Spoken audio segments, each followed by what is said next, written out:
Good morning. I'm Caleb Mercer, Mayor of Cedar Valley, and I'll be your host for today's Quiet Echo. I want to talk about the school district. I have been mayor for just over a year. When I ran, I made one promise. I would tell this town the truth about how it spends its money. This is me keeping that promise. Last spring, I pushed through a transparency requirement for the Cedar Valley School District.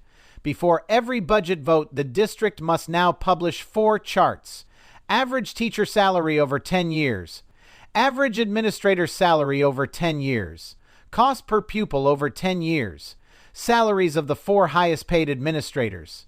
The requirement passed. The district adjusted its budget before the charts were even published. The threat of disclosure moved numbers that had not moved in years. I want Cedar Valley to understand what that means. It means the information was always there. Nobody had asked for it on the record before. The charts are coming. But I already pulled the numbers, and I want you to hear them before the meeting. Teacher salaries. A new teacher in this district starts at $56,823 per year. After 12 years at the top of the pay scale with the highest level of education credits, they earn $88,197. Those are the people in classrooms with your children, 5 days a week, 180 days a year. Administrator salaries. The superintendent earns $250,000 per year, more than 4 times what a first-year teacher earns, nearly 3 times the median teacher's salary in the district. Let me say that again. 4 times. Nearly 3 times the median. Those are not my numbers. Those are the district's numbers. They are public record. Costo per popolo. The district is going into next school year facing a $90 million structural deficit. To close it, the administration has proposed cutting more than 500 positions: teachers, aides, coaches, counselors. Class sizes would go up by 4 students across every grade level. A high school student would sit in a class of 36 on average. A kindergartner would be in a room of 27. The 4 highest paid administrators are at the top of that list I mentioned. Their salaries are what you would expect given the superintendent's salary as the ceiling.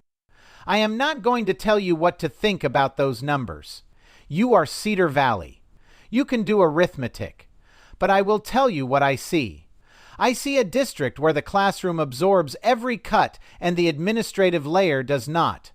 I see a decade of flat funding used to explain a deficit while the top of the salary structure remained untouched. I see teacher pay growing modestly over 10 years and administrative pay growing faster over the same period. I see a cost per pupil rising not because more money is reaching students but because overhead grew while enrollment fell. The transparency requirement worked. I will stand behind it.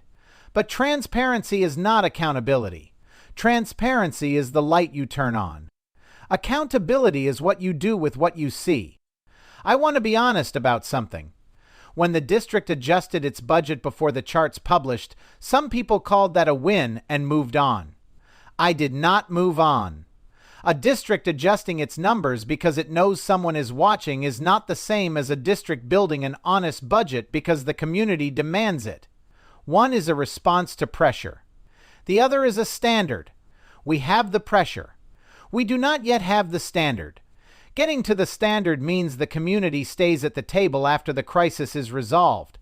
It means showing up when the agenda is routine, not just when the headlines are bad. It means asking the same questions year after year until the answers change. Some of you have heard Teresa write about the school budget this week. You heard Lars write about what happens when institutions collect money for one purpose and spend it on another. You heard Chloe write about what it means to pay faithfully into a system and not know what the system is doing with what you gave it. This is the same conversation. It has been the same conversation all week. And it is not finished. I need Cedar Valley at the budget meetings, not the same 12 people who always come. I need the people who have never come before, who assume someone else was watching. Nobody else was watching. That is how $90 million deficits happen while superintendent salaries stay at $250,000. Read the charts when they publish. Ask the questions they raise. Ask them on the record. The school board works for Cedar Valley. The superintendent works for the school board. The money comes from Cedar Valley taxpayers. The people who set the budgets answer to the people who fund them, but only if the people who fund them show up. 1 year in, I can tell you this town is capable of more than it has been asked for. I need Cedar Valley at the table. Quiet Echo is part of the fictional Cedar Valley news series, written by Evan Swenson, publisher, publication consultants, and Claude Marshall, AI developmental editor. While the people in town are fictional, the national events and public records they reflect on are real. Cedar Valley News has a new Facebook group. If you have comments and want to join the conversation, you are welcome. I will put the link in the show notes. Also, I'll put an informative and interesting disclaimer in the show notes. This is Caleb Mercer, your host for today's Quiet Echo. Thanks for listening. A note on the numbers. The salary and budget figures in this podcast are drawn from the Anchorage School District's public records, used to illustrate what the 4-chart transparency requirement reveals in any school district. Cedar Valley School District is fictional. The Anchorage School District is not.